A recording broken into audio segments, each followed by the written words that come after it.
ವಾಸ್ತು ಟಿವಿಗೆ ಸ್ವಾಗತ. ನಾನು ಸರ್ದಾರ್.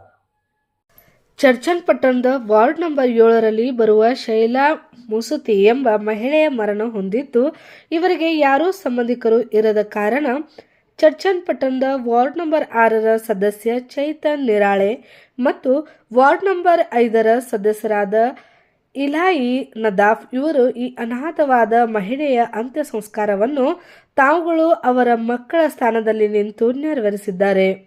ಈ ಸಂದರ್ಭದಲ್ಲಿ ಕೆಆರ್ಎಸ್ ಪಕ್ಷದ ಅಧ್ಯಕ್ಷ ಅನ್ನಾ ಪೂಜಾರಿ, ಪಟ್ಟಣ ಪಂಚಾಯಿತಿ ಸಿಬ್ಬಂದಿ ಲಾರಾ ಬನ್ಸೋಡೆ ಹಾಗೂ ಇನ್ನಿತರು ಉಪಸ್ಥಿತರಿದ್ದರು.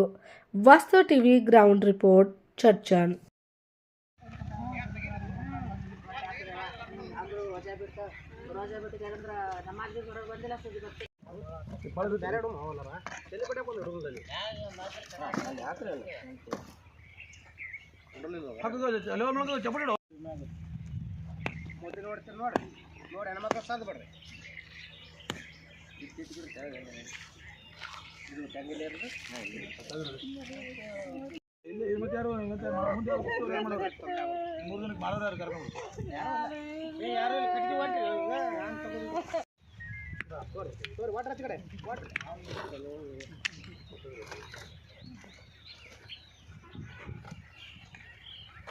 ಸರಿ ಪಟ ಮಾಡ್ತಾರೆ ಸರ್.